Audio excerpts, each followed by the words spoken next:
Hi everybody, how are you today? We're trying a few new things to keep the live streams as accessible as possible. If you'll notice at the side of your screen, that is my cell phone there, cracks and all.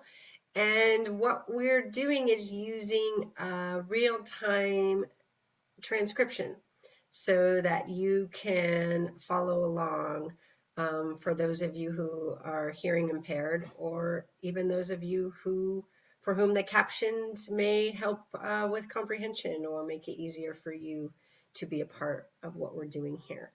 Give us feedback in the comments section about how this is working for you. We're going to keep adapting and trying to make this as accessible as possible as we move forward. So thanks to everyone for being here today. We're trying some new things, and I'm really excited about all that we're going to be accomplishing, even at a time when things are pretty challenging, when a lot of people are feeling anxiety about what's happening, and I hope that we can innovate to make our communications more accessible and even our local government more accessible. You see the innovations that we're going to have to come up with out of even Portland City Council. And in some ways, we should have been thinking about this all along. For those of you who haven't had a chance to take a look at my Good Government platform, uh, it's really interesting because some of the things that we laid out in terms of accessible government would be helping us right now if they were already in place, right? Municipal broadband and affordable fiber connections to everyone's house, and the fact that telecommuting is great for reducing our reliance on fossil fuels, but also making people have flexibility if they have childcare issues, thinking about students who need access to classrooms or technology resources, virtual community meetings, or other ways of weighing in. So I hope that we take this critical opportunity, even though things are not great, even though things are really hard, that we can learn and adapt and grow and come out of this better on the other side of it. I'm wearing my favorite Sunrise PDX t-shirt. I wanted to thank the Sunrise Youth for all of the time and energy that they've put into helping my campaign be stronger, for the work that I've been able to do with them on things like educating them about Portland's history of sustainability and even our understanding 40, 50 years ago of the things that we would do to make Portland a better place for future generations. And I'm looking forward to working with them in the future, given they have taken a bold move and endorsed my Portland mayoral campaign. So yeah, for those of you who are new to this, my name is Sarah Iannarone, and I'm running for Portland mayor in the May 19th, 2020 election. Our podcast, the Our Portland podcast, is on hold right now. It's a little easier for my production team to pull this off for you than it is for us to record and produce the podcast because of the equipment that's needed. But we're trying to stay in touch. We're going to try to come to you at least a couple of times a week. I also want folks to know that even though these are serious times, this is very critical. And many of you are following me on Twitter and know that I'm vocal about the seriousness and urgency with which we need to be taking this situation. We have to understand that it's a great opportunity. We can do much better as a city and as a society if we don't allow the crisis mentality to overwhelm us. If we stay tuned in to meeting the daily needs of our most vulnerable people foremost, if we stay connected to each other, if we really think about our core values of equity and inclusion and sustainability and efficiency, so that we, even at times when there's no roadmap and there's no clear answer of which way we should go, how can we make sure that we're taking care of Portlanders as best as we're able? The campaign is humming right along. Yesterday, we had our biggest lawn sign delivery day yet. I was so surprised. If you need one of those lawn signs, make sure you sign up at sarah2020.com/yard signs. Pretty easy to remember.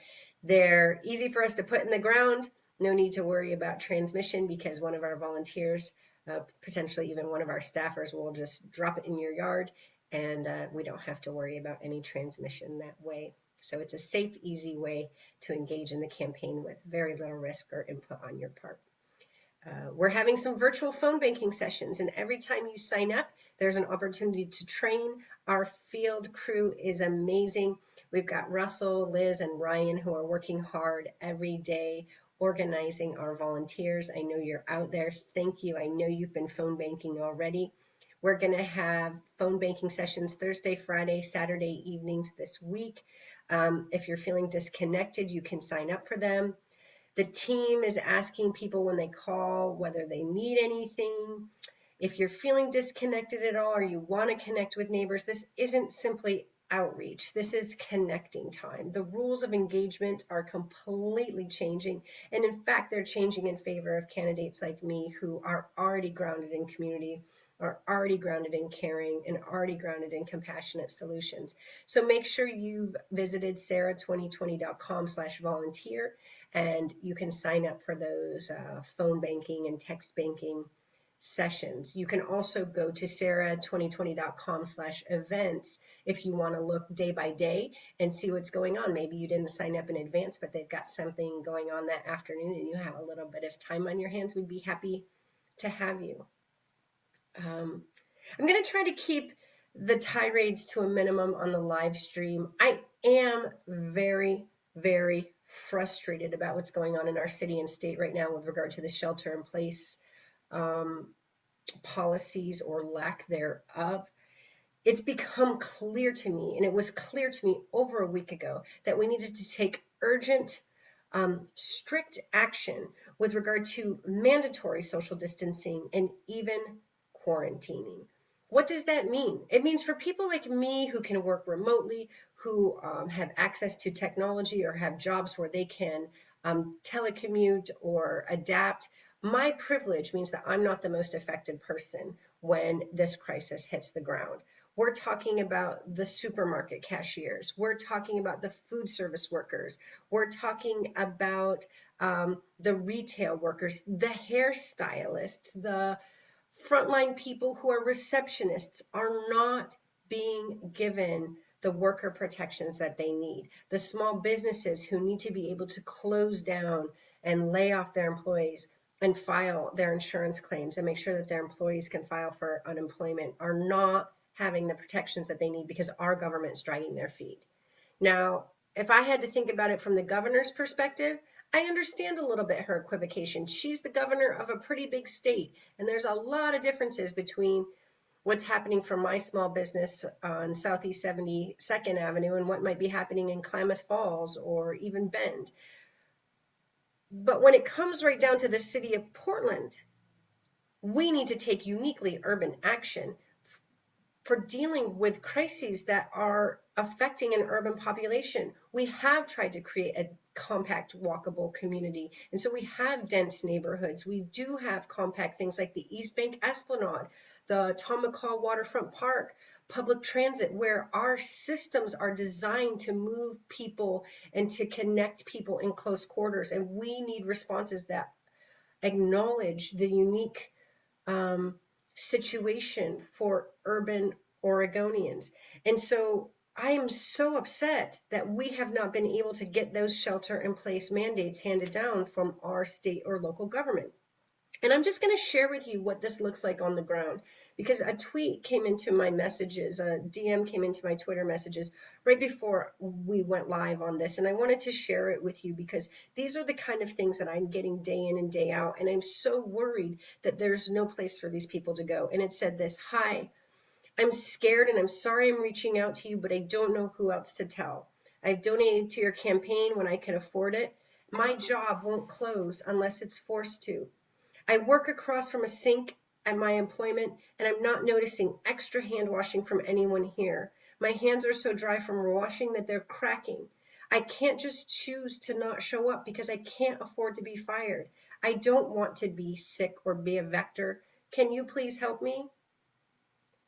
I'm sorry that this is your situation. I really am. I can't help you, but you know who can? Mayor Ted Wheeler and Governor Kate Brown. Portland. We need to continue to keep pressure on them to issue the shelter in place policy so that we can protect Portlanders, like the person who sent me that message. Please do not give up on this. We must be relentless, and we must force our policymakers to act. That said, I was very excited to see Mayor Steve Calloway of Hillsborough, who's a fantastic person. He eats a plant-based diet too. I'm always excited when we have climate action mayors. They're offering small business assistance in Hillsborough, where if the Arleta Library Cafe had been located there, they would already have access to assistance. You know what we're getting from the city of Portland? Nothing. And so this is another one of those times when you have to ask yourself, who matters to our decision makers? Whose interests do they have in mind when they are making choices on our behalf? I'm just not seeing our vulnerable workers being protected, and I'm not seeing our vulnerable small business owners being protected. Another thing that is of great concern to me, and this one came to me by way of the restaurant industry, who you may know, they've been organizing to protect their businesses and their workers. I have reports that a huge swath of their workforce is scared to file for unemployment. Now, they're worried about deportation. So I couldn't find anything on the city's website. I reached out to some people in my network, some experts for advice, and here's what I got. It is by no means complete. It's not infallible, but it's the best that I've got. And I do encourage you to reach out to me at info@sarah2020.com or send me a message through one of the social media channels if you have other advice, because I do want people getting this out. There's so many restaurant workers who are suffering right now, and anyone who's eligible for unemployment benefits, we need to get them into those. But if you're nervous, if you're a business owner or a restaurant employee who's out of work right now, you can reach out to the Northwest Workers Justice Project. Their website is nwjp.org. They're also online, and they have resources for advising workers on how to make sure that their rights are met and protected. I also reached out to the state level, and am told by the Oregon Employment Department that they will not be asking about citizenship when people apply for unemployment, but that an I-9 is a requirement. So again, you're going to want to make sure that you have an I-9 when you're applying for those unemployment benefits. It remains fuzzy to me right now whether or not a person with a DACA waiver or a green card who is legally here will be eligible for benefits under the emergency closures. As we know, we cannot trust the Trump administration on issues of immigration. We have to take care of our neighbors who are in this situation. We are a sanctuary city, and that means all of us paying attention to these issues and demanding good information on these issues. When I get an update, I will share it with you. I don't want to scare anyone, but I do think it's important for us to stay engaged and informed on this issue, especially when you think about all of the workers right now who are out of their jobs and having a difficult time making ends meet. Yeah, don't hesitate to send me resources on that front. In other good news, there's some really exciting things happening. It looks like our friends in the region, Metro, the regional government, is opening up the convention center for an emergency shelter. What an amazing idea. Obviously, the convention business has tanked in this crisis. That's a huge facility with wide open spaces, kitchen facilities, restrooms, multiple entrances. So I'm really glad to hear Metro stepping up. I'd been wondering where they were in all of this. It's not necessarily their wheelhouse, but it is important that we're carving out these spaces for additional care of people in our community. So thanks to Metro for that. Very exciting news. I'm seeing so many innovations coming online. Some of the things I want us to bear in mind. Other cities are talking about essential versus non-essential services. Many of my friends in the cycling community think that making sure that our bicycles are working in this critical time is important. So thinking about making sure how we can keep people safe on that front is going to be important. Another thing that's come to mind is the need for masks, that there's a shortage of masks. I've had some folks reach out to me knowing that I'm a crafter. I've been doing some needlepoint in the evenings to help me relax. And one of the things that I thought I might do was start committing to sewing some masks. I have a sewing machine, and sewing is one of my hobbies. So if you're a sewer and you want to join in mask making with me, maybe we can come up with a hashtag or start a group somewhere to get people sewing in their off time, and to help with that shortfall as well. Go ahead and hit me up on Twitter at Sarah for PDX, maybe hashtag mask up PDX. We could be the Antifa mask sewers maybe, or whatever, keeping masks alive for all. So there was that. We've also launched something I'm really excited to share with you today. And you can find out more about this. The page will be coming live soon. It's sarah2020.com/COVID, COVID. And we are building a resource page that will have my policy recommendations, updates on best practices in community organizing if you need it, updates with regard to the campaign, some resource portals. I'm really excited about some of the resource portals coming online. One of my favorites is the Community Action Handbook.pdxpc.org. And I'm sorry, the caption got that wrong, but we'll make sure that the link is on the COVID page for the website.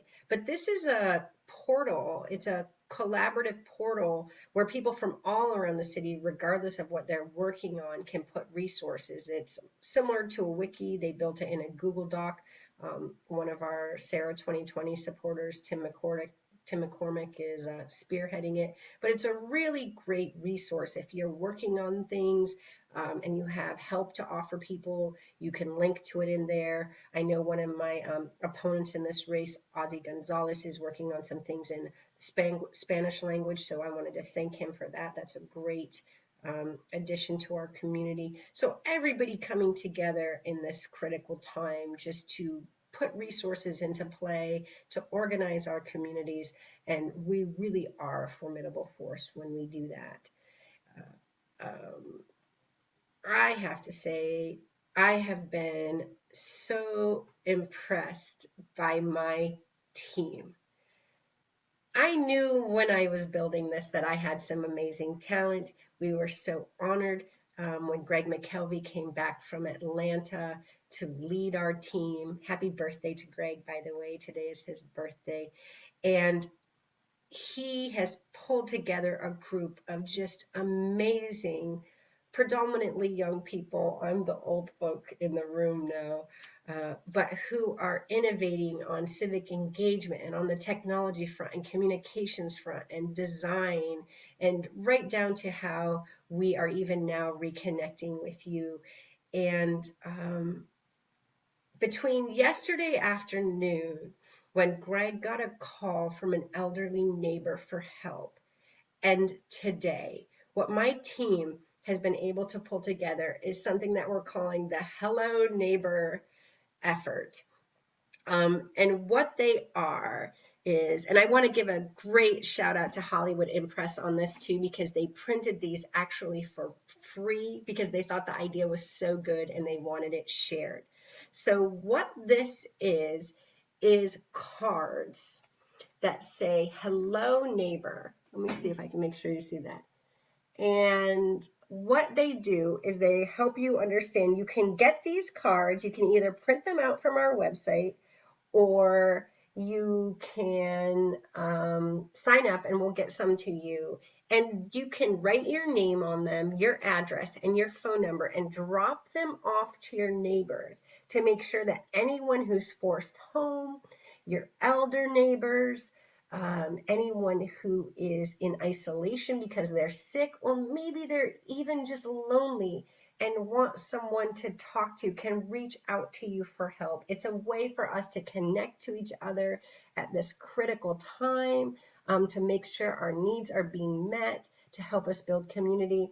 And on the back, what we've been able to put is some resources for information, including the county and unemployment benefits, and then our website where we're going to have those portals. So again, Greg helped his neighbor yesterday afternoon, and between that interaction and this morning, we have printed up, I think, 1,000 of these cards that we can hand out and put around town. So if you want to be a person who's dropping these off, either at your local food co-op, or maybe you've got places that are open and you think this would be helpful, or you want to just grab a stack to drop off to your neighbors, you can do that. Again, if you're worried about that, you can print them off at your house. We've made it possible for you to print them off at your house.